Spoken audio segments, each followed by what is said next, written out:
Bonjour à toutes et à tous.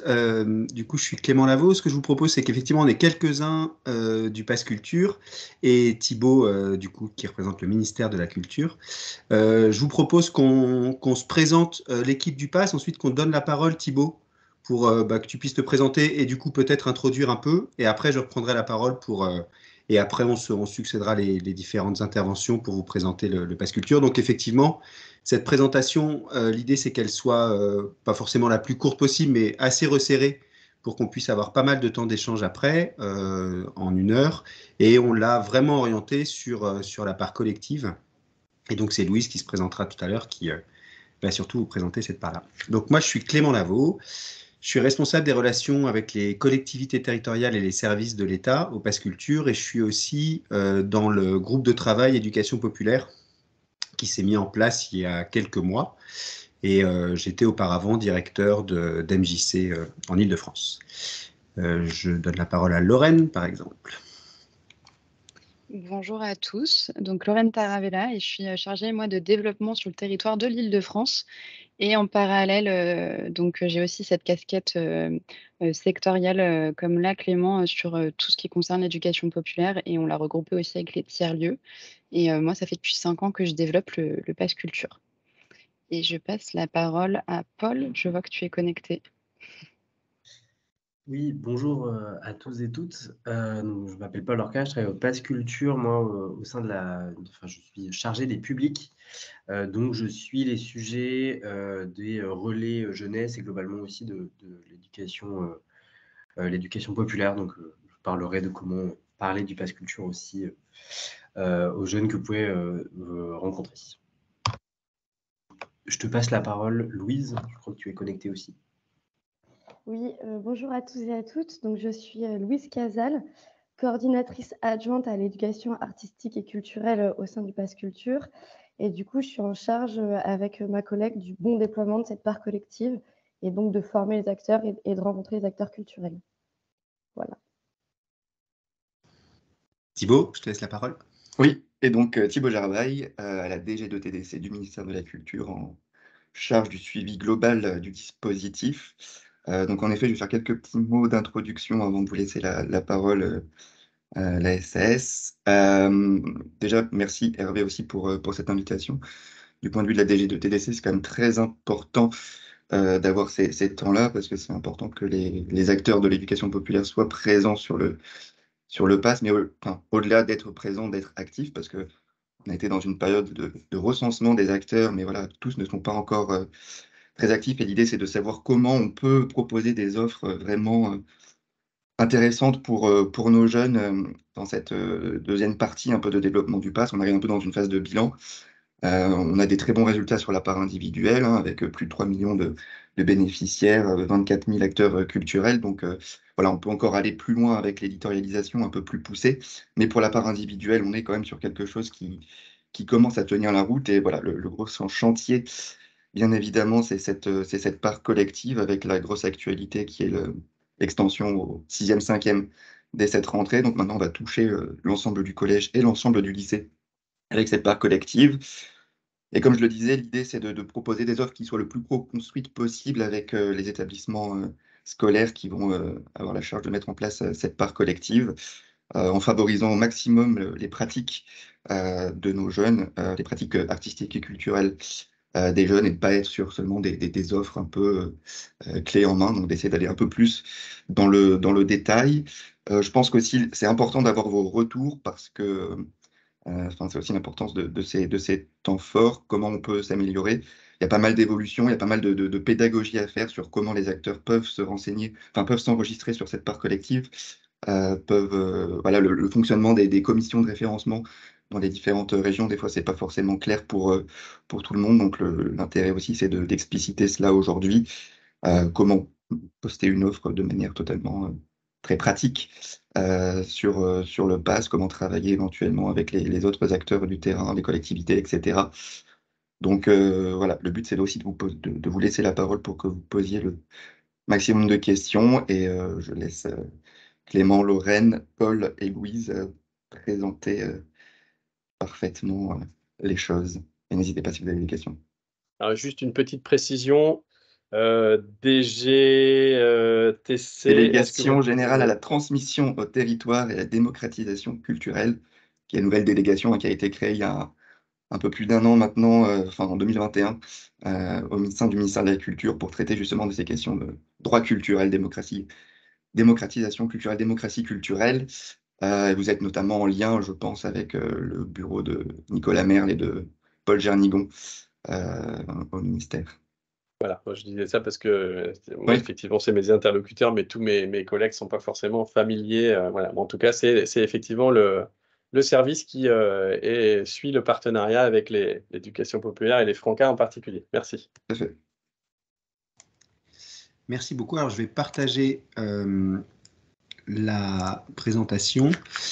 Cette présentation, bien sûr, vous sera envoyée après à l'issue de cette visio. Il y a plein de slides sur lesquels, notamment au début, je ne vais pas forcément m'étendre. C'est juste pour vous donner après toutes les informations et les liens. Notamment, vous verrez, il y a une slide sur tout le cadre réglementaire. Je ne vais pas du tout rentrer dans le détail, mais comme ça, vous aurez les différents arrêtés, Vademecum et tout ça à l'issue de la présentation. Est-ce que vous voyez la présentation ? Alors, bon. Donc, Thibaut a déjà dit pas mal de choses, donc je vais effectivement passer rapidement. Donc, le Pass Culture, c'est vraiment né, c'est un projet d'État, hein, donc c'est un projet mis en place par le ministère de la Culture, qui est un dispositif qui a la volonté de favoriser l'accès à la culture et de renforcer la diversité des pratiques dans tous les champs culturels et de révéler vraiment la richesse culturelle de tous les territoires. Donc, c'est vraiment un dispositif qui part de ce qui se passe dans les territoires en termes de culture. Donc, en fait, très concrètement, ça veut dire qu'on a une équipe de 40 personnes qui sont dans toutes les régions. Il y a un minimum 2 personnes par région pour aller au-devant des acteurs culturels, des réseaux professionnels, des différents réseaux de jeunesse pour faire vivre ça sur les territoires. Donc, le Pass Culture fonctionne parce que c'est un partenariat en constante évolution entre l'État, les acteurs culturels, au sens très large, donc bien sûr incluant tous les acteurs de l'éducation populaire et le monde associatif, l'environnement scolaire, notamment depuis l'arrivée de cette part collective, et les collectivités territoriales. Donc vraiment, l'objectif du Pass Culture, c'est de donner toute sa place à la culture pour la jeunesse, et en fait, c'est de travailler avec les acteurs culturels pour qui ce public n'est pas forcément toujours une évidence. Alors, il y en a pour qui ça l'est, et donc, du coup, en général, il y a moins de travail. D'autres pour qui ça l'est moins forcément. En tout cas, d'avoir une adresse directe et de toucher ce public-là, moins dans des actions de médiation et dans des actions, justement, là, on va plus parler de ça, mais de faire venir des groupes scolaires, mais de comment est-ce qu'on travaille à faire venir des jeunes de manière individuelle. Et donc, comment est-ce qu'on travaille à ce que les jeunes viennent de leur propre chef et donc s'autonomisent et choisissent leurs propres pratiques culturelles. Donc, c'est pour ça qu'on a vraiment une vision de la culture à 360 qui va du manga, dont on parle beaucoup au Pass Culture, mais qui représente, même si ça a représenté une part importante, voilà, ça reste une part importante du Pass Culture, mais il n'y a pas du tout que ça. Et le cinéma, tout le spectacle vivant, les expositions, enfin voilà, c'est très large. Toute la culture scientifique également. Depuis juillet 2019, la gestion du Pass Culture est une gestion assez spécifique en termes de politique publique, puisque c'est porté par une mission de service public, c'est une SAS qui a une mission de service public, donc c'est la SAS Pass Culture, dont les seuls actionnaires sont le ministère de la Culture et la Caisse des dépôts, et les financeurs sont maintenant, il y a 5 ministères, puisqu'en fait chaque ministère finance sa part de la part collective, donc le ministère des Armées pour les lycées, collèges militaires, le ministère des... Enfin voilà, tous les différents ministères. Ça, voilà, je vous ai fait ces slides pour que vous voyez un peu la gouvernance et comment ça fonctionne. On ne va pas forcément rentrer dans le détail, mais c'est une société avec 2 actionnaires publics, 5 ministères, un comité stratégique qui est composé de 12 membres et ensuite un comité de direction. On est organisé autour de 6 directeurs et directrices, un secrétariat général, direction technique, développement. Et donc, nous, là, toute l'équipe qui est là aujourd'hui fait partie de la direction du développement. Et ensuite, il y a une direction produit qui vraiment est sur le développement de l'application. Donc, ça, c'est la slide dont je vous ai dit, je ne vous parlerai pas. C'est pour que vous l'ayez. C'est vraiment tout le cadre réglementaire. Vous allez pouvoir retrouver toutes les conditions générales d'utilisation, côté jeune, côté professionnel. Le Vademecum, qui est en fait une explication du fonctionnement de la part collective. Donc ça, c'est un Vademecum qui a été rédigé en partenariat avec le ministère de la Culture et le ministère de l'Éducation nationale notamment, signé par tous les ministères, donc qui explique vraiment précisément comment ça fonctionne, qui a le droit, qu'est-ce qu'on peut faire et ne pas faire au sein de ce pass culture et de cette part collective. Alors très rapidement également, pour vous dire que cette aventure a commencé en 2018 pour la constitution des premières équipes, et en fait ça a commencé en expérimentation dès février 2019 pour la part individuelle. À ce moment-là, c'était 500 € pour les jeunes de 18 ans à utiliser en un an. Ça a commencé dans 5 départements, ça s'est élargi ensuite dans 14 départements.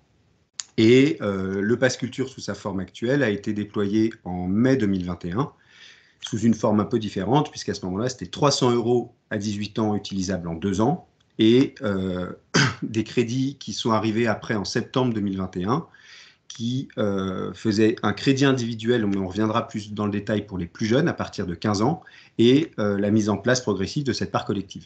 Au début, du coup, juste sur 2 académies en test. Ensuite, à partir de janvier 2022, dans toutes les académies. Et pour les 4e, 3e, seconde, première terminale. Et là, à partir de cette rentrée 2023, pour tous les collégiens, collégiennes, lycéens, lycéennes du pays. Donc voilà, donc ça c'est ce que je vous ai dit, voilà, c'est un dispositif au service des jeunes. Donc le Pass Culture est une application gratuite, géolocalisée. Donc vraiment, on le verra après dans le détail, mais côté jeunes, eux, ce qu'ils voient, c'est une application. C'est-à-dire qu'ils téléchargent une application sur leur mobile. Elle est aussi disponible en web application pour les personnes qui ne sont pas équipées de mobile. Et en fait, pourquoi avoir fait ce choix? C'est que c'est quelque chose qui nous permet du coup d'éditorialiser et de faire remonter des choix. Ça a été, il y a des passes culture européens, notamment en Italie et en Espagne, qui prennent la forme d'une carte de crédit, comme on peut avoir maintenant les cartes de crédit pour les tickets restaurants, et avec un certain nombre de partenaires chez qui on peut aller dépenser son crédit.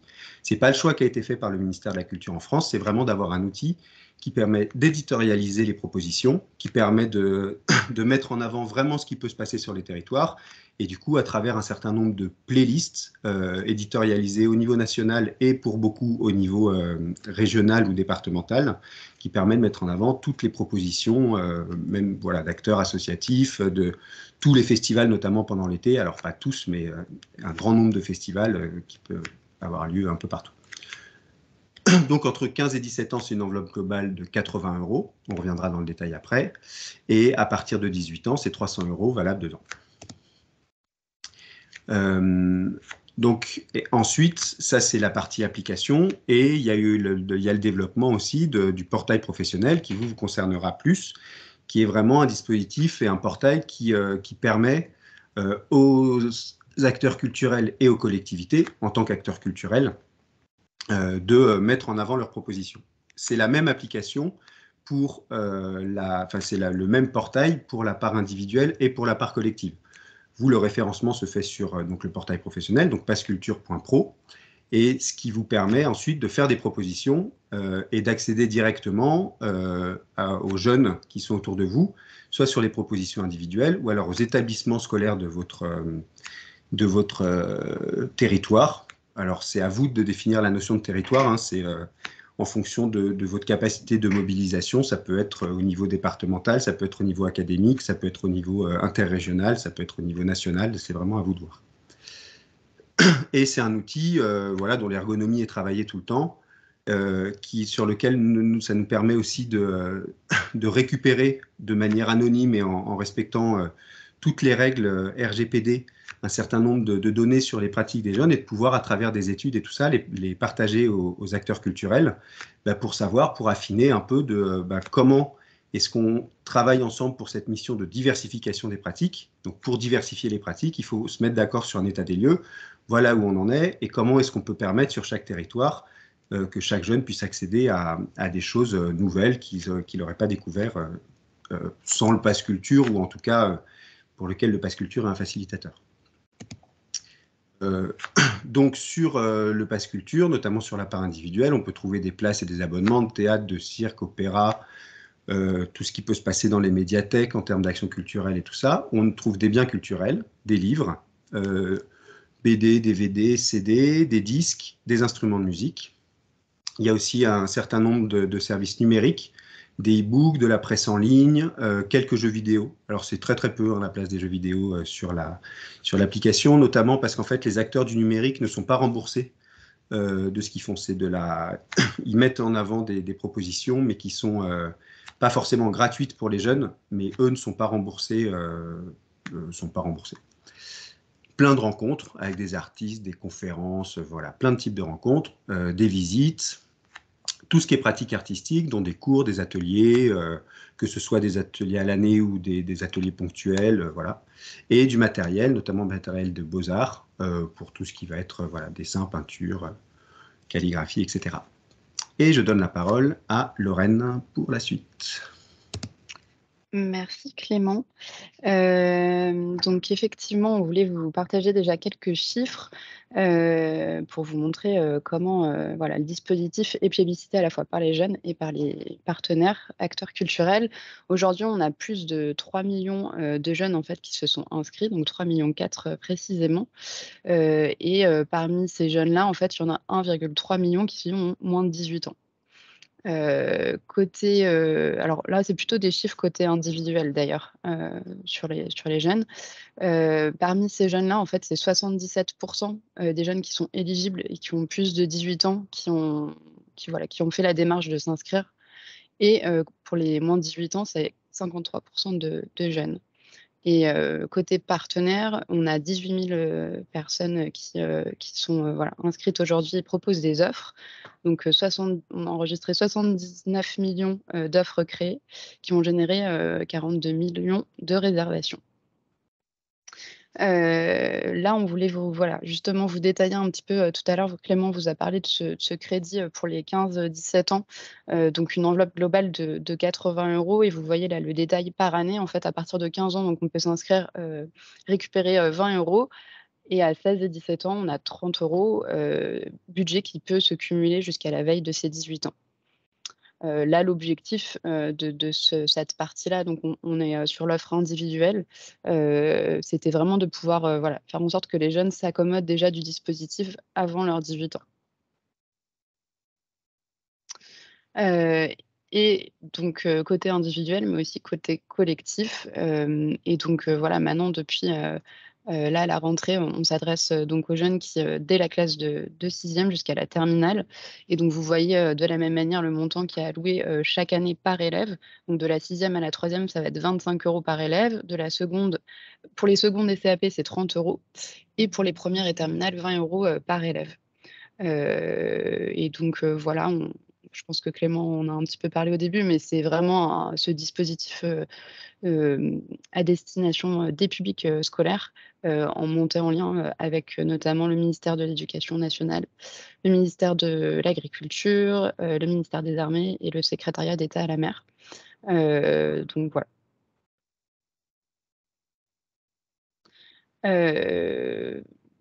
C'était pour vous faire un petit rappel, mais je pense que vous en êtes bien familier du fait que voilà, c'est vraiment sur la partie collective, un projet. C'est plutôt des offres que, pardon, l'inverse, plutôt des projets que des offres qu'on souhaite vraiment valoriser en fait pour le public scolaire, et qui se repose sur ces 3 piliers de l'EAC, donc qui sont la rencontre, la pratique et la connaissance. Donc voilà, vraiment favoriser des projets sur le long cours, sur l'année, plutôt qu'une sortie ponctuelle. On vous fait aussi un petit rappel du domaine des offres qui sont éligibles sur la part collective.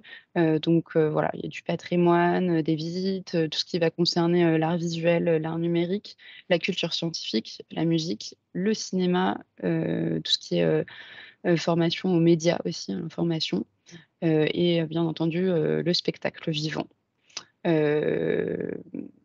Voilà, enfin les jeunes en fait peuvent pas c'est vraiment tout ce qui va concerner des offres de pratique, de sortie, mais par exemple tout ce qui est livres bien physiques qu'on retrouve sur la part individuelle, là c'est bien entendu pas possible. Voilà. Et donc bon, on vous refait un petit rappel pour vous dire comment voilà, les atouts des 2 dispositifs finalement, donc par collective et par individuel, sont assez complémentaires justement pour voilà, accompagner les jeunes, depuis le collège jusqu'à, leur autonomie et qu'ils puissent, vraiment, voilà, être familiers avec un dispositif qui vont les accompagner, tout au long de leur scolarité, ensuite peut-être de leurs études, et voilà et vous rappeler que c'est vraiment un outil au service des territoires et qui pour permettre aux jeunes de savoir ce qui se passe, sur leur territoire. Alors rapidement, je vais passer sur, voilà, en pratique, comment ça se déroule sur la partie individuelle, mais a priori, vous en êtes déjà un peu familier et je vais laisser plutôt, ensuite Louise détailler plus en profondeur tout ce qui concerne la part collective. Donc là, vous le voyez, c'est les différents, outils qu'on développe aujourd'hui. Et donc, voilà, vous avez vraiment, la plateforme qui est, consacrée, aux partenaires sur lesquels vous allez pouvoir vous inscrire et proposer aussi bien des offres de sortie, côté individuel que côté collectif. Au milieu, c'est le pass culture, donc ça, c'est la page d'accueil sur laquelle, voilà, on éditorialise, quotidiennement, comme le disait Clément et on voilà, l'objectif, c'est vraiment de faire, des remontées de partenaires, de changer, de montrer un petit peu la profondeur du catalogue et toutes les actualités. Et en dernier, vous avez, EduConnect, donc c'est vraiment, un lien qu'on utilise pour, permettre aux jeunes de s'identifier, facilement pour pouvoir obtenir leur crédit.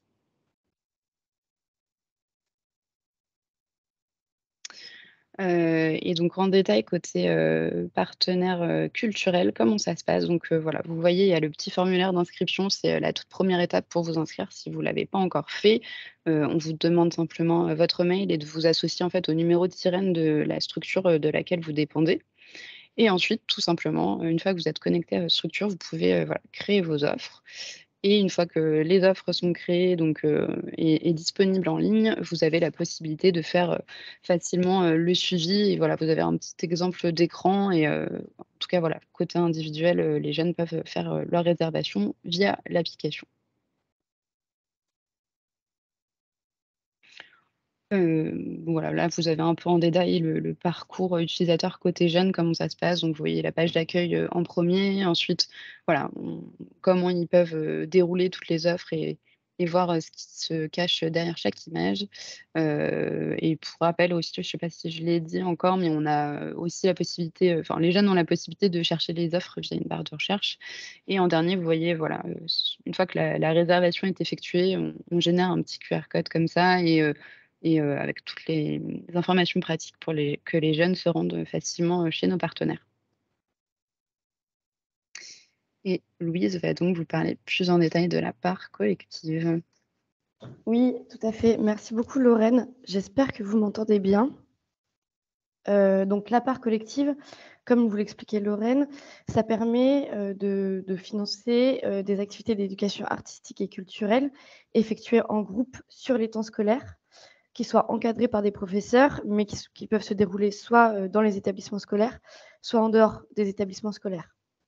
Et donc là, on vous a mis quelques exemples, d'activités qui étaient possibles, de proposer, via la part collective, du pass culture. Donc ça peut être des représentations, des parcours autour des métiers de la culture, des conférences, des rencontres et cetera. Je vais vous présenter maintenant les 2 applications, qui gèrent la part collective. En fait, les 2 environnements techniques sont différents si on est professeur ou si on est acteur culturel. Donc il y a Pass Culture Pro qui est la structure qui est pardon l'application pour les structures culturelles, sur laquelle les structures culturelles proposent leurs offres collectives et ces offres collectives, elles vont remonter sur Adage, qui est l'application, pour les professeurs et les chefs d'établissement, qui est uniquement ouvert au personnel de l'éducation nationale et qui leur permet de retrouver toutes les offres collectives qui ont été, proposées par les acteurs culturels sur Pass Culture Pro.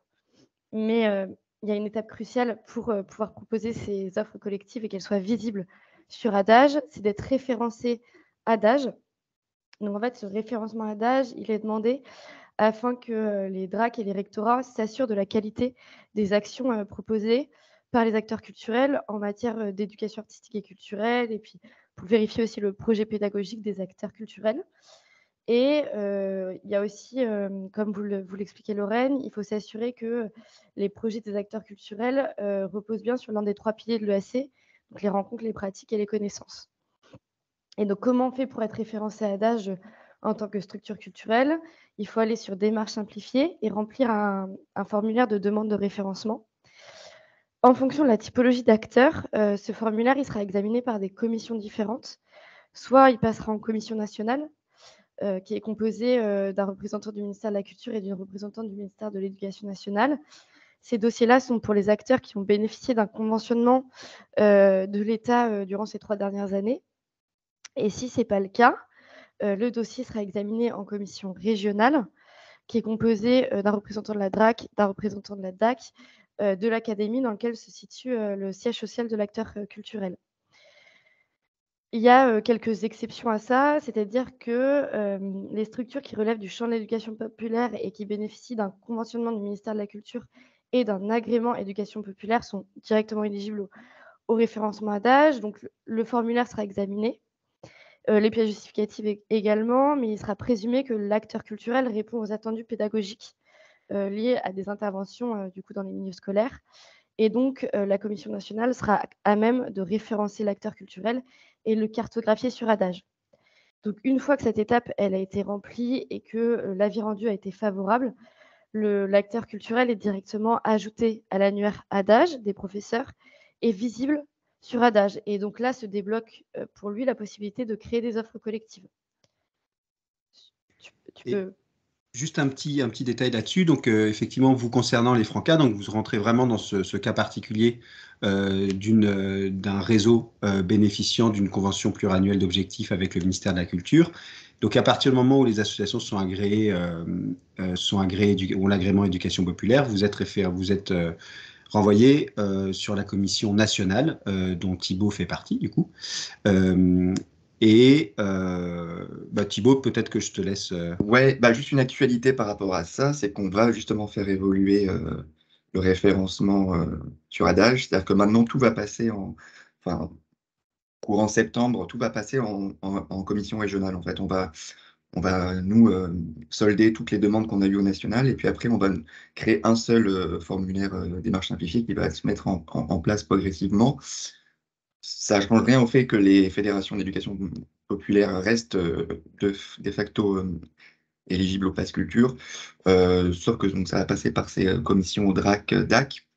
Ainsi, parfois, dans certaines régions, c'est un peu plus long pour que les commissions se tiennent. Si vous avez des difficultés ou si votre dossier est un peu plus long, voire met un peu de temps à être accepté, n'hésitez pas à nous envoyer un message. Comme ça, nous, on alerte nos copains de la DRAC et des DAC et on leur fait accélérer le processus. Donc voilà, c'était un peu l'actualité sur cette question des référencements.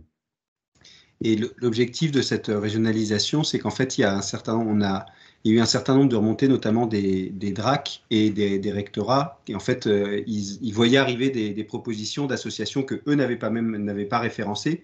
Et du coup, ils disaient, mais comment est-ce qu'ils ont été validés? Pourquoi ils ont été validés? Pourquoi c'est pas passé par nous? Et donc, c'est aussi pour donner une meilleure visibilité aux DRAC et aux DAC de toutes les associations et de tous les partenaires qui vont pouvoir proposer des choses. Donc, effectivement, ça ne change rien sur l'éligibilité directe, mais c'est juste que comme ça, c'est eux qui en auront la visibilité.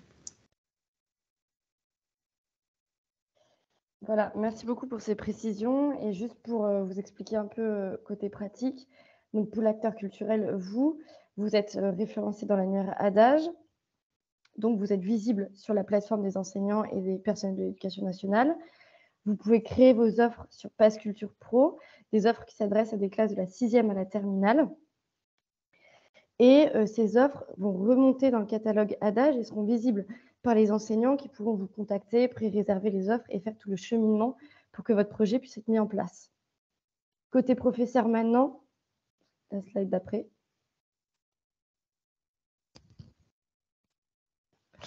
Merci. Côté professeur, du coup, les enseignants se connectent sur leur plateforme Adage. Ils peuvent consulter soit les partenaires, soit les offres qui sont proposées dans le cadre du Pass Culture. Ils vont pré-réserver des offres qu'ils auront co-construites avec l'acteur culturel. Et donc, ils vont créer un projet avec l'acteur et définir ensemble les modalités de la tenue de cette offre, donc la date, le nombre de participants, etc., etc. Et ils vont rattacher cette offre à leur projet qu'eux-mêmes auront créé sur Adage, qui sont des projets d'éducation artistique et culturelle. Et enfin, la dernière étape qui est obligatoire et fondamentale, c'est que leur chef d'établissement doit impérativement confirmer ces pré-réservations pour qu'elles puissent avoir lieu, puisque les chefs d'établissement sont les seules personnes habilitées à engager le budget de leur établissement scolaire, et donc il faut qu'il y ait cette étape de confirmation afin que l'offre puisse se dérouler. Et maintenant, en pratique, je vais vous présenter concrètement ce que sont les offres collectives. Donc, il en existe 2 types.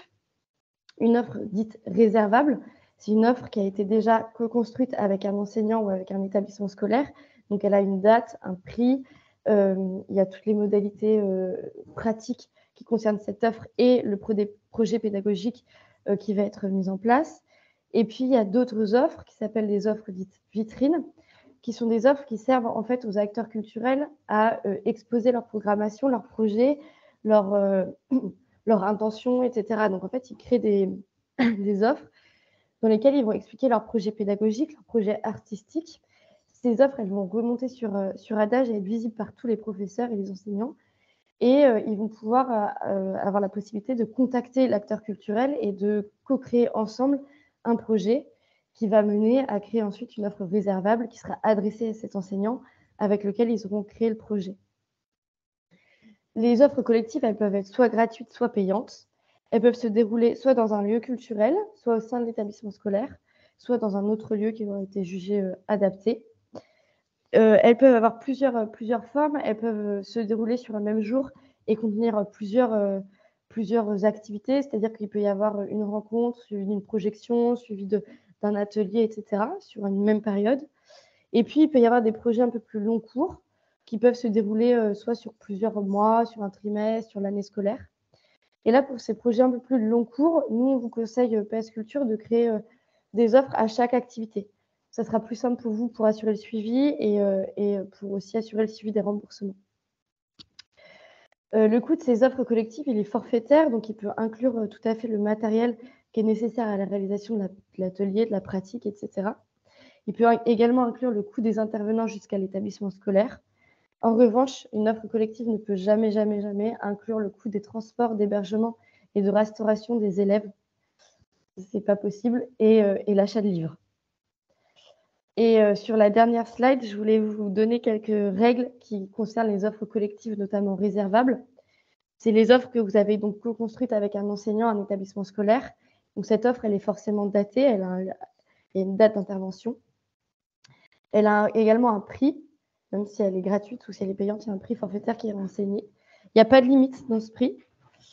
Il faut impérativement qu'elle soit publiée avant la survenance de cet événement. Donc c'est-à-dire qu'il faut anticiper.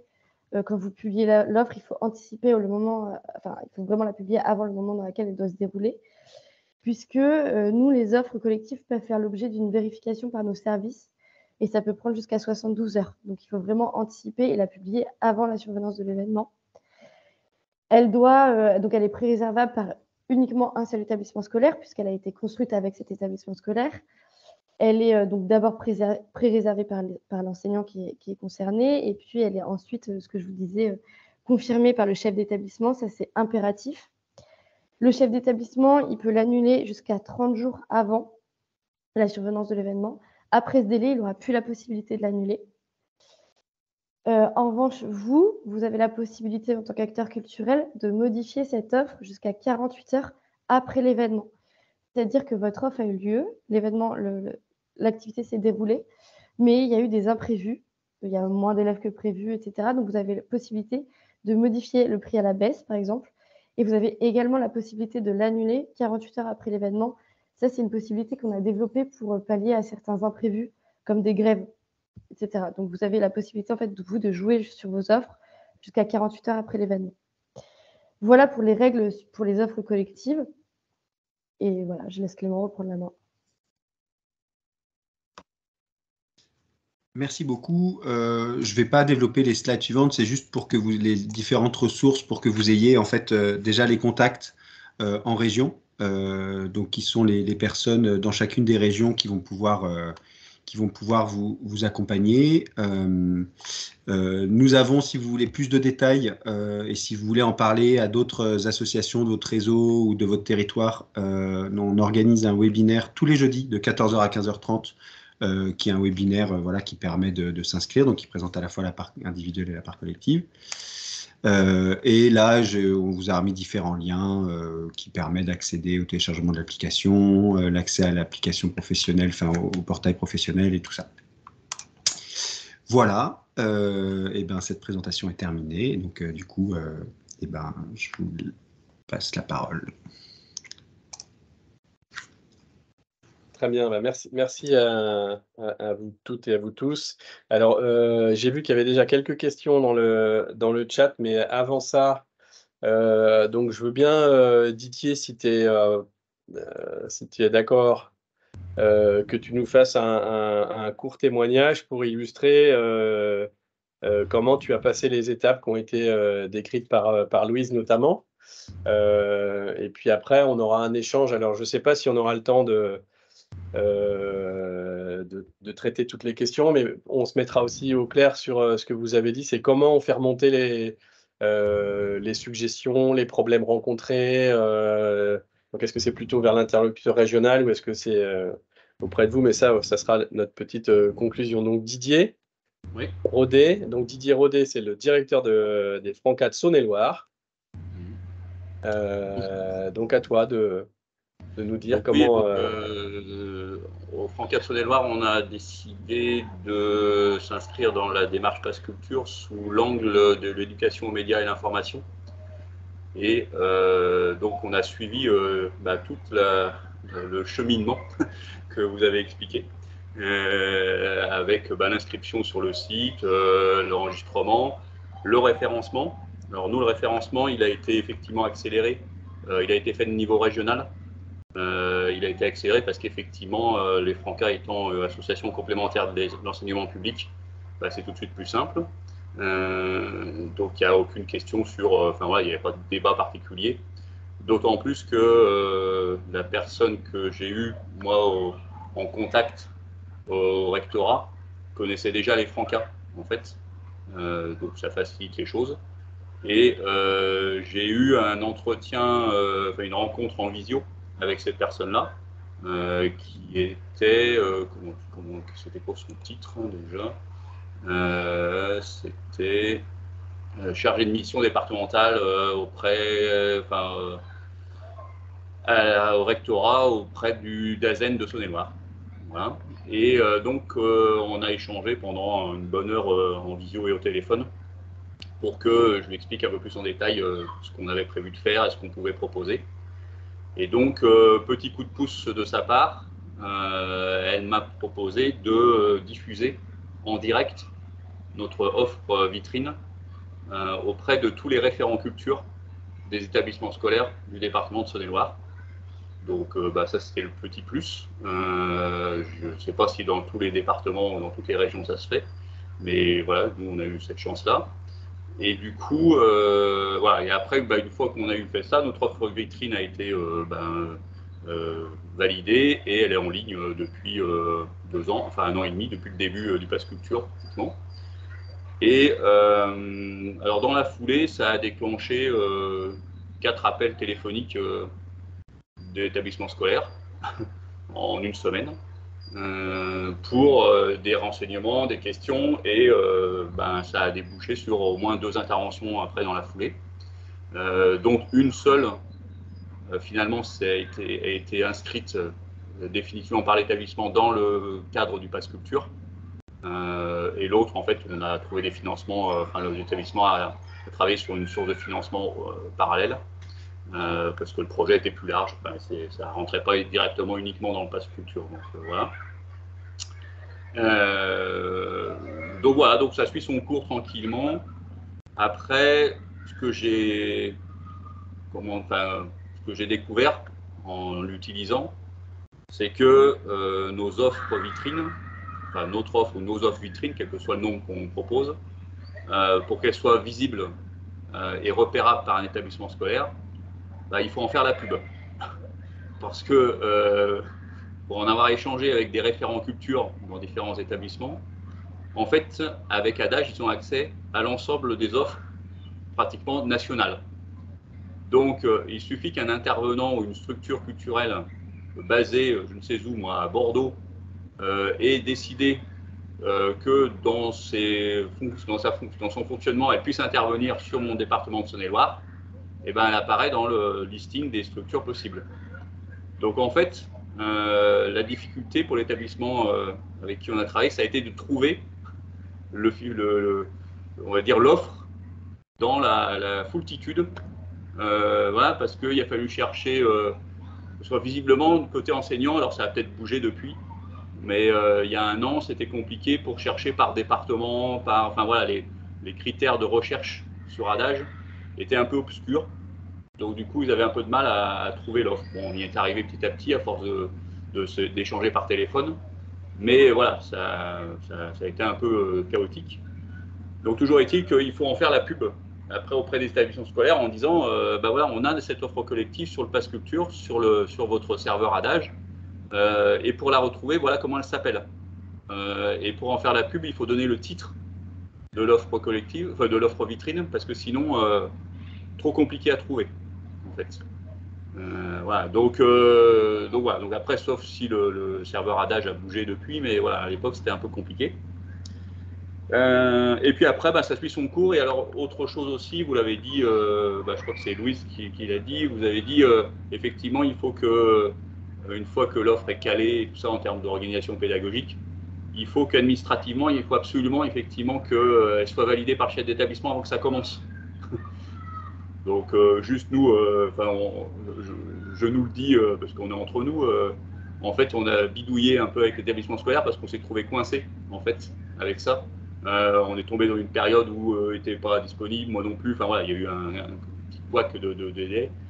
Donc voilà, mais du coup, il faut bien y penser parce que sinon, l'intervention ne sera pas financée. C'est-à-dire, l'établissement ne peut pas déclencher le financement si la date de validation est après la date de début de la première intervention. Donc voilà, donc, il faut absolument, il faut vraiment, voilà, les délais de 72 heures, il est vraiment là. Voire un peu plus de 72 heures. Voilà, donc ça, c'est important. Et puis alors, par contre, juste un regret sur la plateforme, sur le formulaire de description de notre offre vitrine, dans les catégories, dans les types d'offres, catégories, sous-catégories, bon, c'est un peu restrictif. Parce que du coup, éducation aux médias et à l'information, sous forme d'atelier, tout ça, bah, on ne sait pas trop comment le rentrer. Donc, on est obligé de le mettre dans conférences, rencontres. Donc, c'est le seul qui se rapproche le plus. Puisque, voilà. Donc, s'il y avait moyen de faire évoluer la liste des... voilà, alors pas à l'infini non plus, mais enfin, voilà, essayer de prendre en compte différentes formes. Parce que du coup, c'est un peu pareil, du coup, pour la recherche pour l'établissement scolaire, ben, c'est pas simple. Parce que, enfin, moi, on ne fait pas des conférences ni des rencontres, mais c'était le seul qui pouvait se rapprocher de ce qu'on proposait comme atelier, quoi, en fait. Voilà. Et puis, il y a dans le formulaire aussi, il y a une proposition de s'intégrer dans des dispositifs nationaux. Mais du coup, là, j'ai une question, parce qu'il y a 4 ou 5 dispositifs qui sont proposés. Mais d'où ils sortent ces dispositifs et est-ce que c'est que les dispositifs de l'éducation nationale? Est-ce que c'est les dispositifs que de la DRAC? Enfin, voilà, c'est un mystère total. Donc voilà. Et puis je vais te faire accélérer, Didier. Et non, ça fonctionne bien. Voilà. Okay. C'était juste pour finir là-dessus. Merci beaucoup. Alors, j'ai vu qu'il y avait une question, une main levée. Puis donc, dans le chat, il y a deux éléments auxquels on peut déjà répondre. Donc, il y a Arnaud qui demande si c'est un référencement fédé ou national. Non, c'est chaque association départementale qui doit se référencer. Ça, c'est vraiment important. C'est complémentaire, même si la fédé l'a fait. Donc, parce que les offres, notamment les offres, alors j'ai plus le terme, mais il y avait les offres vitrines et puis les offres plus précises. Donc ça, c'est vraiment des choses qui vous appartiennent. Après, Caroline, j'ai vu pour la D95 que tu avais un problème de référencement. Donc ça, du coup, ça renvoie à la question, quand on est confronté, là, Thibaut, Clément, Louise, à un problème de ce type-là, vers qui doit-on se retourner? Alors, juste deux petites précisions sur la demande sur la question d'Arnaud. Par contre, toutes les associations départementales bénéficient de la convention pluriannuelle d'objectifs de la Fédé. C'est-à-dire que vous n'avez pas besoin, vous, d'être agréé, et ça répond aussi du coup à la question de Caroline, vous n'avez pas besoin d'être agréé et d'avoir un agrément spécifique avec la DRAC. D'ailleurs, les DRAC n'agréent pas. Ils ont un certain nombre de financements disponibles, mais il n'y a pas ce type de convention pluriannuelle. Enfin, ça dépend, mais en tout cas de ce cadre-là. Par contre, sur l'agrément jeunesse éducation populaire, bah ça dépend du périmètre de l'agrément sur votre réseau. Donc ça, c'est plutôt interne. Est-ce que le périmètre de l'agrément national couvre toutes les fédérations et associations départementales, ou est-ce que c'est chaque association départementale qui a son propre agrément? Je pense que c'est pour lancer que ça soit utilité publique, complémentaire de l'enseignement public, éducation populaire, c'est un agrément pour l'ensemble des entités Franca. Voilà. Pour la question spécifique du Val d'Oise, en fait, normalement, dans la procédure précédente, vous n'auriez pas dû vous retrouver sur cette commission régionale. Vous auriez dû, en fonction des... En fait, ce qui se passe, c'est que pour accéder au questionnaire sur DMS, on commence, nous, par faire remplir ce qu'on appelle un typeform, donc un questionnaire qui va nous permettre de vous orienter vers le bon questionnaire. Et c'est aussi ce que Thibaut présentait, c'est que justement, on arrête un peu ça, parce qu'en fonction des choix que vous pouvez faire au début et de la manière dont vous vous présentez, vous allez être orienté vers tel ou tel questionnaire et du coup, peut-être mal aiguillé. Et notamment, c'est ce qui a pu se passer là, puisqu'en fait, normalement, en tant qu'association d'éducation populaire relevant de ces différentes spécificités, vous auriez dû être intégré à la commission nationale.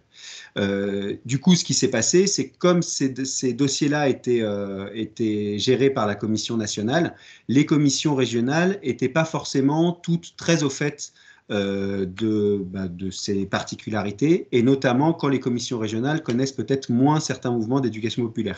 Et c'est lié à ce que vous disiez, Didier, c'est que là, alors pour le coup, il s'avère que je la connais puisque je suis à Autun moi-même, mais Annabelle Renoux, connaissant les Francas, ça facilite. Mais s'il y a des personnes qui connaissent vaguement les Francas, mais qui disent ben non, mais les Francas, ils font que passer des BAFA, gérer des centres de loisirs, et du coup, je ne sais pas ce qu'ils feraient là-dessus. Ça, c'est pas possible. Donc, il faut qu'on soit au clair. Donc, on verra sur ce cas spécifique, Thibaut, si on repasse, si on revalide, ou si peut-être le mieux, c'est de contacter directement la commission régionale d'Île-de-France. Oui, on va recontacter les commissions. Je pense qu'il y a eu quelques petits loupés, certaines commissions qui ne sont pas non plus au fait de tout ça. C'est pour ça qu'on fait une deuxième version du Vademecum là qu'on va publier d'ici la fin du mois. On précise bien les choses au niveau pour les DRAC et pour les DAC sur l'éligibilité des acteurs et les types d'offres qui sont ou pas éligibles. Donc, n'hésitez pas à nous écrire s'il y a des problèmes, parce qu'en effet, le basculement peut générer quelques petits loupés. C'est aussi difficile en Île-de-France, où il faut jongler avec les 3 rectorats, Créteil, Versailles et Paris. Et donc, il y a eu quelques petites difficultés aussi. Donc, là aussi, ne pas hésiter à nous alerter sur les dysfonctionnements pour qu'on fasse avancer les choses. Bon, de toute façon, ce que je vais proposer à l'issue de cette réunion, enfin, je le propose déjà à l'ensemble des associations départementales, c'est qu'on va se doter d'un outil, un tableau de bord, très simple, pour vérifier quels sont les AD qui ont déjà demandé le référencement, qui ont déjà obtenu le référencement, qui n'ont pas obtenu le référencement, qui ont eu des actions financées en conséquence. Comme ça va vous permettre entre vous d'échanger pour aller demander à Didier, à Guillaume, à Caroline comment ils ont fait, et que moi je sois au courant pour faire remonter l'information à l'équipe nationale du Pass Culture voilà. Je pense que ça va devenir vraiment essentiel qu'on puisse avoir cet état des lieux complet. Alors, donc, j'ai vu, c'est Action Scolaire. Alors, désolé, parce que je ne sais pas qui est derrière Action Scolaire. C'est peut-être Caroline de Escalado, je ne sais pas. Exactement, c'est ça. Ok. Oui, du coup, je suis Caroline Lévesque de l'association Escalado à Saint-Nazaire, qui est une association de jeunesse qui est adhérent au Franca. Et du coup, je voulais juste faire un témoignage rapide. Du coup, on est une association d'éducation populaire, donc vraiment tranche d'âge 11-25. Et on a une particularité, c'est qu'on a une radio qui est une radio associative à destination des collégiens et des lycéens. Et du coup, nous, on avait un partenariat très, très fort avec les établissements scolaires. On l'a toujours sur la ville de Saint-Nazaire. Et en fait, Adache a vraiment, enfin, le pass culture et l'inscription, le référencement sur Adache a vraiment permis de faire aboutir des projets parfois qu'on n'a pas fait aboutir pour une question de financement.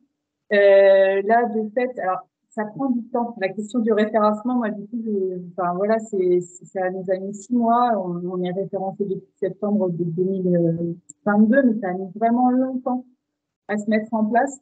Et puis aussi, il a fallu l'appréhension du côté scolaire, où vraiment, il fallait que les chefs d'établissement, ça a pris un temps aussi. Donc, le fait qu'on se connaissait déjà très bien, et ben, ça a favorisé. Et du coup, on arrive dans une routine et dans des choses très facilitantes. Et du coup, ça permet de financer quand même des projets. Donc, on a une grosse entrée radio, avec l'éducation aux médias, de la radio, etc.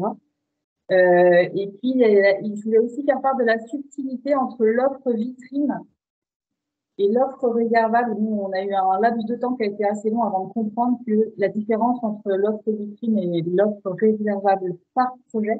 Donc, effectivement, Hervé, si vous faites une petite synthèse, ça peut être facilitant pour la mise en lien, en tout cas.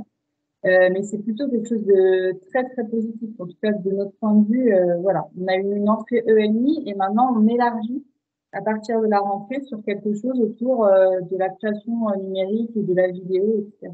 Donc, ça renforce vraiment les partenariats sur le travail en co-construction avec les enseignants. Voilà, là, on fait la fiche projet ensemble, en fait, avant de la mettre sur la plateforme. Voilà, c'est juste un petit témoignage.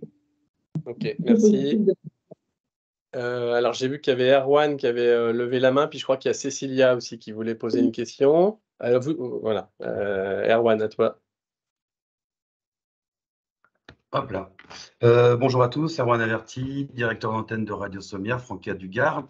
Donc oui, il y a un super outil, le Pass Culture couvre beaucoup de possibilités. Ça fait, moi, depuis le début qu'on est inscrit dessus et on s'en sert.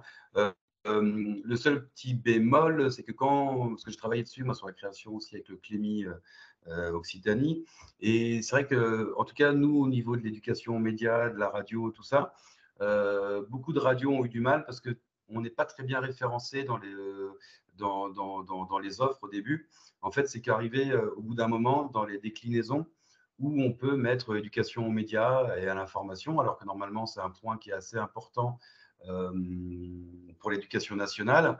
Et là, je viens d'en faire encore un ce matin. Et c'est vrai que, voilà, en fait, on est obligé de mettre des choses comme rencontre, ou enfin, la déclinaison pour aller jusqu'à médias d'information est très longue à venir, alors qu'au départ, on devait être dans les onglets. Moi, je me rappelle d'un tutoriel ou d'un vadémécom avant que ça s'ouvre, où les médias étaient mis dès le début. Parce que là, je suis en même temps en train de rechercher dessus.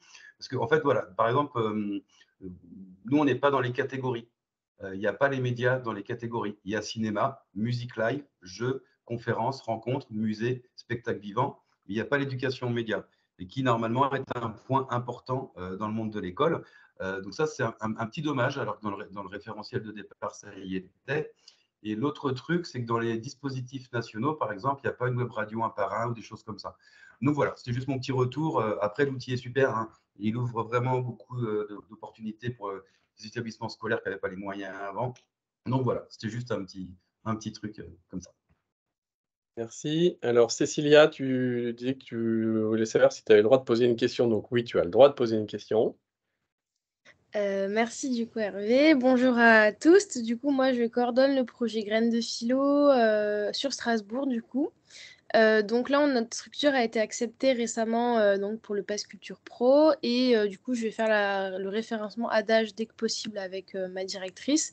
J'aimerais savoir si du coup, Hervé, ça rentre dans ce que tu as dit, si tu fais un panel de ce qui existe déjà, je trouverai certainement ma réponse.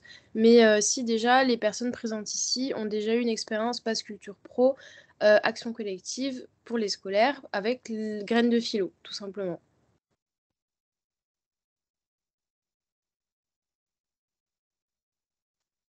Donc, si quelqu'un a déjà fait du Graines de Philo Pass Culture Pro, vous mettez un petit message dans le chat pour que Cécilia puisse rentrer en contact avec vous.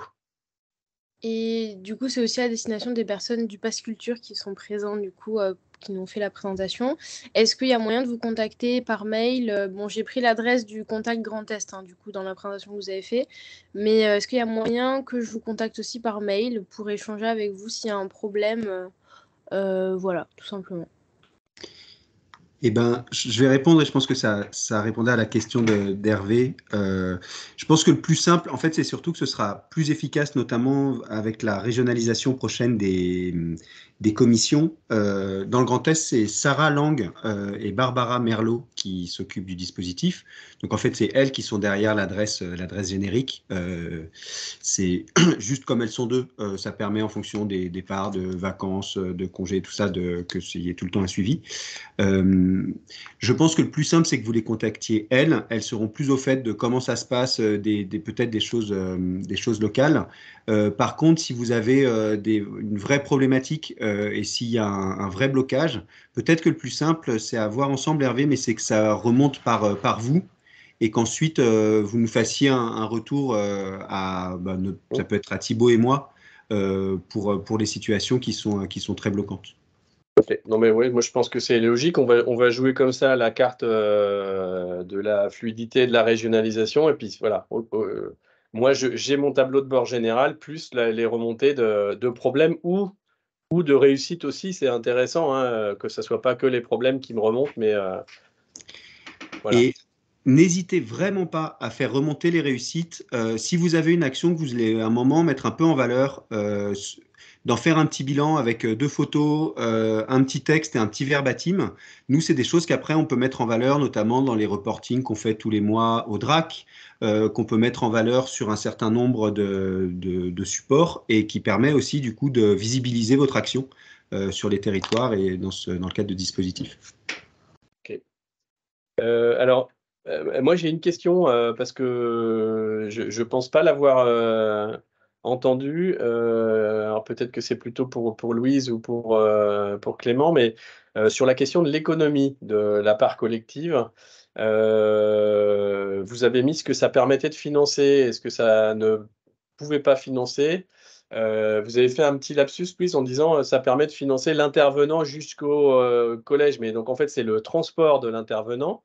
Par contre, est-ce que ça permet de financer des coûts intervenants, justement, c'est-à-dire les honoraires, le salaire donc ça, c'était la première question. Et la deuxième question, parce que je ne crois pas que vous l'avez mis dans votre diapo, ça pourrait être intéressant si vous avez la possibilité de le rajouter. C'est quoi parce que je ne sais plus, quel est le montant qu'un établissement peut obtenir par élève, puisque je crois que c'était comme ça que c'était fabriqué, l'économie du pass culture, la part collective. Alors, bien sûr que l'intégration de la rémunération des intervenants-intervenantes peut être prise en compte, que ce soit des intervenants ponctuels, si vous faites appel par exemple à un ou une intermittente pour une action, vous pouvez l'intégrer, ou que ce soit des intervenants et intervenantes permanents de l'association, il n'y a aucun problème. Vous pouvez aussi intégrer une partie, si c'est dans vos locaux, une partie de frais de locaux. Vous pouvez intégrer un peu de fonctionnement. Enfin voilà, c'est vraiment, c'est à vous de voir, c'est d'intégrer tout ce que l'action vous coûte. Donc, s'il y a un peu de fonctionnement, un peu d'ingénierie, de travail, une part administrative et tout ça, donc il faut que ça reste bien sûr dans la limite du raisonnable, mais tout ça est intégrable. Sur les montants par élève, j'ai un doute. Louise, je te laisse répondre parce que je vais dire une bêtise. Oui, pour les montants par élève, c'est 25 € par élève pour tous les niveaux du collège, 30 € pour seconde et les niveaux du CAP et 20 € pour première et terminale. Pour vous dire comment ça fonctionne, ces enveloppes, du coup, après, sont cumulées à l'échelle de l'établissement et c'est le chef d'établissement qui en a la responsabilité. Il n'est pas forcément obligé tous les ans de flécher précisément 25 € par élève. Ça peut être parce qu'il peut y avoir des élèves qui, par exemple, bénéficient d'un autre dispositif, d'un CLEA, par exemple, et du coup, qui sont déjà dans un processus et dans un projet d'éducation artistique et culturelle. Et donc, le chef d'établissement peut décider d'utiliser un petit peu plus pour une autre classe, pour renforcer un peu un projet. Mais ça reste dans une limite globale calculée au niveau de son établissement. Ce que ça facilite au niveau du collège notamment, c'est que jusqu'à maintenant, il fallait être très vigilant à ce que cette enveloppe ne soit pas utilisée pour les 6e, 5e, mais bien fléchée pour les actions 4e, 3e. Maintenant, il n'y a plus cette problématique-là, puisque tous les niveaux du collège sont éligibles sur le pass culture. Okay. Et parce que c'est une question qui est posée parfois, ça apparaît pas de façon très évidente, mais ça concerne aussi les lycées professionnels, les lycées agricoles, c'est tout type d'établissements qui dépendent de l'éducation nationale, hein, on est d'accord? Oui, et c'est ce qu'on disait, c'est pour ça, c'est vraiment tous les lycées professionnels, les lycées agricoles, donc c'est pour ça, et les lycées agricoles sont financés, cette part-là est financée par le ministère de l'Agriculture, tous les lycées militaires et collèges militaires aussi, tous les lycées liés au métier de la mer par le ministère de la mer, et voilà, oui, tous ces établissements sont éligibles. Ceux qui ne sont pas éligibles pour le moment, c'est les CFA et les apprentis. C'est une discussion en cours qui peut être encore longue hein, comme discussion, donc ce n'est pas forcément du court terme. Mais pour le moment, les apprentis ne sont pas dans cette part collective. Ils sont bien sûr éligibles sur la part individuelle à partir de 15 ans. Très bien. Alors, j'ai vu que Caroline Escalado avait relevé la main. Et puis de Caroline de l'AD95, je ne sais pas si du coup on a entre guillemets traité la question que tu posais ou si tu veux compléter. Puis on va s'acheminer vers la fin de l'intervention. Alors, donc Caroline Escalado. Oui, je vais juste apporter une précision parce qu'effectivement, chaque établissement scolaire a une enveloppe. Donc là, avec l'entrée 6e, 5e, les enveloppes vont un peu augmenter. Mais en fait, je pense qu'il faut aussi s'attacher. Alors nous, en tout cas, c'est le cas dans notre département. Le département, voilà, la Loire-Atlantique, aussi fait une offre éducative pour les collèges de tout le département. Et en fait, parfois, les établissements, il y a des thématiques qui sont aussi, en tout cas en Loire-Atlantique, sur l'éducation média, sur les réseaux sociaux, des choses comme ça. Et du coup, parfois, les établissements ont du mal à voir d'où on peut passer par adage et d'où on passe par le département, en fait. Donc, en tant qu'asso, nous, on a dû avoir une très bonne visibilité de ce qui était possible dans chaque entrée pour justement flécher des thématiques particulières sur le référencement adage. Ouais, c'est juste une précision, si c'est le cas dans d'autres départements, de l'avoir en vigilance pour regarder s'il y a déjà de l'existant sur des pratiques éducatives.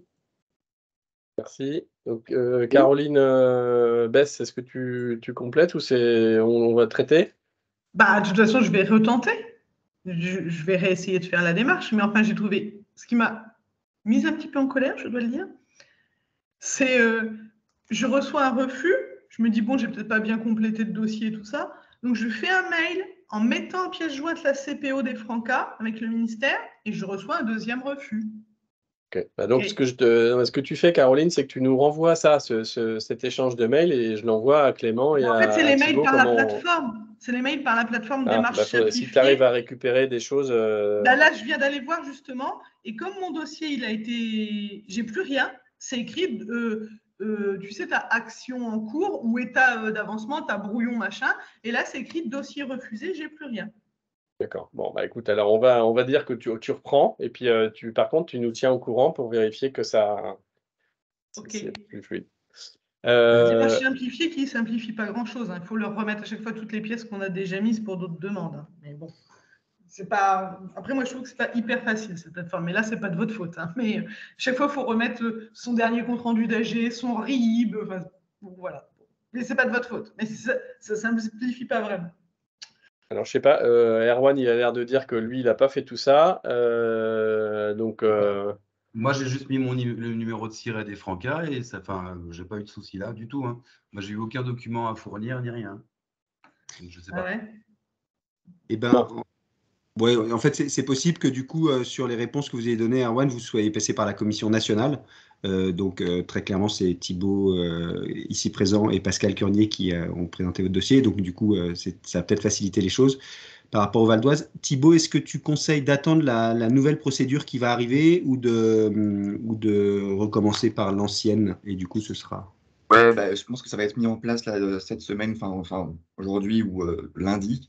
Donc, dès que c'est prêt, vous pourrez le faire. Et nous, on touche un mot à la commission Île-de-France Oui, donc vous inquiétez pas, je vais faire il y a pas attention de de... le faire à 13h30. Et puis en plus, Ouais. Caroline, pour le coup, tu as été identifiée DRAC par l'été culturel depuis ça. Donc, Ben oui, bien ok. sûr, en plus. Alors, Oui, non, mais il y a on pas de souci. va donc là, on s'achemine vers la fin. Moi, je retiens aussi dans les informations que vous nous avez données l'histoire des webinaires hebdomadaires. Donc ça, c'est vraiment, je pense, hyper important qu'on puisse aussi en profiter. Je sais aussi qu'il y a des webinaires spécifiques organisés dans certaines régions par des DRAC. Hein. J'avais communiqué là-dessus, mais en tout cas, voilà, c'est vrai que c'est une formule efficace, économe. En plus, si c'est toutes les semaines, bah, là, on peut pas rater le coche. Et donc, transmettre ça à des collègues éventuellement ou à des organisateurs locaux pour démultiplier la diffusion de l'information ou compléter son information si une fois qu'on a commencé à le faire, si on a des questions complémentaires à faire. Donc en tout cas, merci beaucoup à toute l'équipe du Pass Culture. Parce que là, je pense que du coup, ça a permis vraiment de rentrer dans le concret. Et puis donc, côté Franca, comme je l'ai dit, on se fera un tableau de bord et puis voilà, ça permettra d'échanger entre nous si on rencontre des difficultés aussi, de voir comment les collègues qui ont réussi ont fait leur démarche. Merci pour votre accueil. Et bonne, je ne sais pas si vous avez terminé ou fin de réunion, mais en tout cas. Bon, on va encore s'accorder quelques minutes pour voilà. Au revoir. Merci beaucoup. Au revoir. Merci. Merci, au revoir.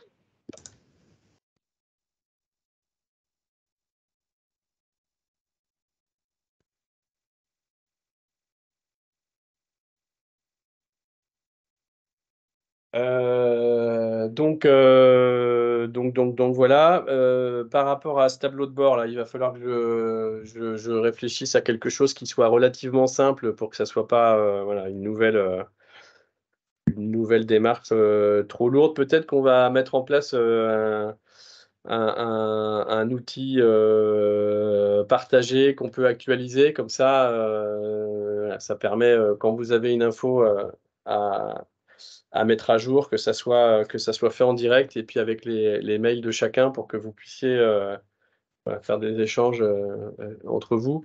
Après, on pourra aussi se refaire un point de temps en temps lors d'un rendez-vous réseau.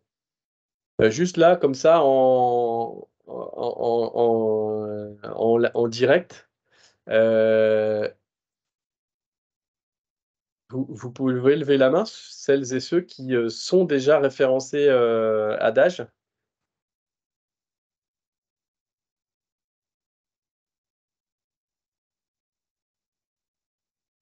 Ce que je vais essayer de voir. Donc,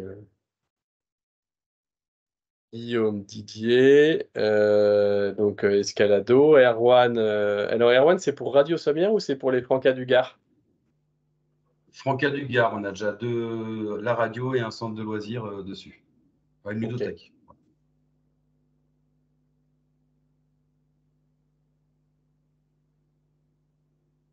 Ok, donc ouais, ok. On est encore. Et est-ce que Sandrine et Mélanie, vous êtes encore là Oui. Ouais, donc vous l'avez fait ou pas, vous? Non, on est en train de le faire.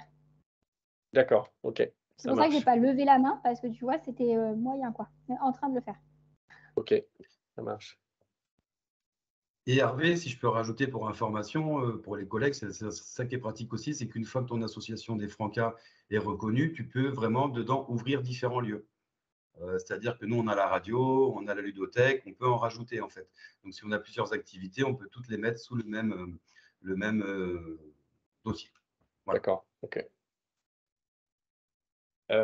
Et alors, parce que juste pour terminer dans les petites précisions, mais là, vous allez me dire celles et ceux qui l'ont déjà fait, mais je pense qu'on a vu qu'il y avait les offres vitrines pour se faire connaître, et donc là, comme Didier le disait tout à l'heure, faut accompagner ça. Mais c'est aussi la possibilité vraiment de monter des projets avec des collèges avec lesquels on travaille déjà et d'obtenir du coup un financement nouveau sur une action qu'on avait en tête. Je pense que aujourd'hui, pour nous, c'est quand même, enfin, l'offre vitrine, elle est bien parce que ça nous fait connaître et c'est tant mieux, en essayant d'aller jusqu'à ce que Didier a obtenu en Saône-et-Loire, là, avec un coup de pouce complémentaire du rectorat. Mais c'est vraiment dire aux enseignants, voilà, on a un moyen de financer une action qui n'était pas forcément finançable jusqu'à maintenant, quoi. Ok. Écoutez, moi j'ai terminé les infos. Juste peut-être vous dire aussi que, comme on parlait de l'été culturel rapidement tout à l'heure, donc l'été culturel pour les Francas en 2023 a donné lieu à un foisonnement d'initiatives financées par un certain nombre de DRAC ou par le ministère quand les DRAC n'étaient pas en soutien. Donc ça rentre notamment dans le cadre du projet pilote aux œuvres citoyennes, dont on fera un bilan voilà, dans quelques temps. Et pour vous dire que par rapport à cette question des résidences d'artistes, de journalistes, de scientifiques dans les centres de loisirs, ça va donner lieu à une thématique particulière de l'Observatoire des centres de loisirs éducatifs, donc qui est animé par la direction de programme animée par Michael, là, des espaces éducatifs, qui vont faire un questionnaire de l'Observatoire sur la question de la culture en 2024. Voilà, donc on va croiser pratiques éducatives aux œuvres citoyennes et observatoires. Donc sachant qu'il y a un certain nombre d'entre vous qui sont sur les deux registres. Donc voilà, on va avancer là.